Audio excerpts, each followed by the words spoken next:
এবার চোখ রাখছি পশ্চিমবঙ্গের দিকে। গঙ্গার ভাঙন দেখতে গিয়ে কিন্তু এবার বিতর্কের মুখে দমকল মন্ত্রী।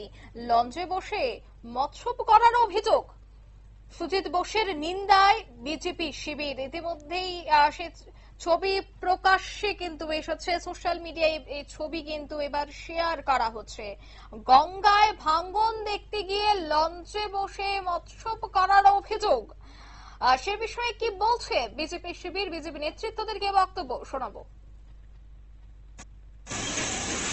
লঞ্চে করে ভুতনি পরিদর্শনে গেছেন, গঙ্গা ভাঙন পরিদর্শনে গেছেন। সমস্ত সরকারি আধিকারিক, চোর এমএলএরা থেকে শুরু করে সবাই গেছেন, কারণ সর্বত্রই দুর্নীতি চলছে।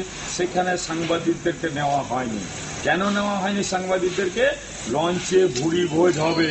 চুরির তাদের যে পুরো আত্মসাতের গল্প, গঙ্গা ভাঙনে বন্যার সময় যে প্রচুর টাকা আত্মসাৎ করে বাঁধ রক্ষার নামে, ত্রাণের নামে, সেটা গল্প গুজব হবে। সেখানে সেটা খবর হয়ে যাবে। লঞ্চে বুড়ি বয়ে যাবে, খবর হয়ে যাবে।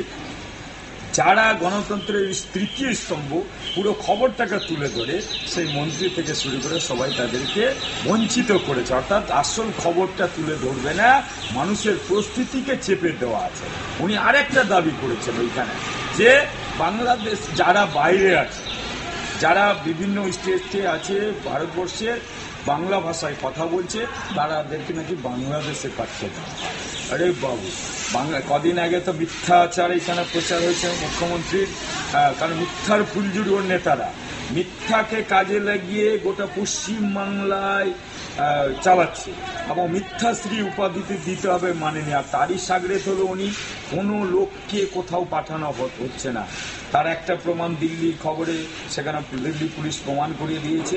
মিথ্যা ভাউতা দিয়ে মানুষকে, পশ্চিম বাংলা মানুষকে দ্বিচারিতা করছে, প্রহসনের ভোট করছে, এবং সেখানে যাদের অর্থাৎ সংখ্যালঘুদেরকে ডিভিশন তৈরি করে তাদের মাথায় ভুল বুঝিয়ে ভোট ব্যাংকের রাজনীতি করছে।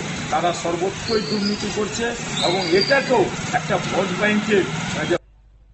আপনারা শুনলেন বিজেপির অভিযোগ। বিস্তারিত সে বিষয়ে জানবো। টেলিফোন লাইনে মুহূর্তে যুক্ত হয়ে গেছে পশ্চিমবঙ্গ থেকে প্রতিনিধি টুপাই হোর। টুপাইদা, যে ছবি ধরা পড়ছে লঞ্চে বসে তারা মৎস্য করছে, এমনটাই অভিযোগ তুলল বিজেপি। বিজেপির বক্তব্য হচ্ছে সাংবাদিকদের সেখানে নিয়ে যাওয়া হয়নি, কারণ তারা সেখানে ভুরি ভোজের আয়োজন করেছে, এবং সেই বিষয়টা যদি প্রকাশ্যে এসে যায় তবে বিপদে পড়তে পারেন তারা, এবং দুর্নীতি লুকিয়ে রয়েছে প্রত্যেক কাজেই। তার জন্য এই যাত্রা ও দুর্নীতি, এই একাধিক অভিযোগ তুলছে বিজেপি। কি বলবে?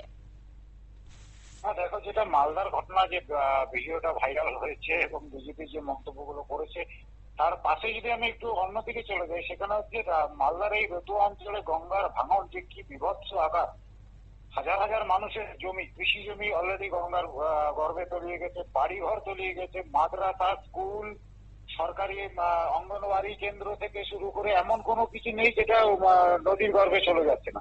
এই গঙ্গার ভাঙন পরিষদে ভাঙন নিয়ে যখন মানুষের এত দুর্দশা, সেই পরিস্থিতিতে এবারও ভাঙছে, আজও ভাঙছে, আগামীকালও ভাঙবে। এটা একটা অদ্ভুত পরিস্থিতি যেটা রতুয়া ব্লক মালদাতে হয়ে আছে।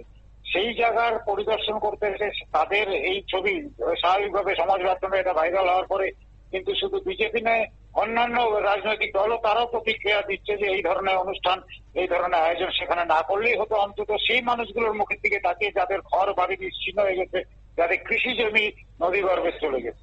যদিও সুজিত বসু মন্ত্রী তিনি অস্বীকার করেছেন এবং বলেছেন যে কেন্দ্রীয় সরকার গঙ্গার ভাঙনে টাকা দেয় না, সুতরাং তাদের বলার কোনো অধিকার নেই। কিন্তু সমাজ মাধ্যমে ভাইরাল হওয়া এই ভিডিওটি কিন্তু যথেষ্টই মানসিক প্রভাব ফেলেছে।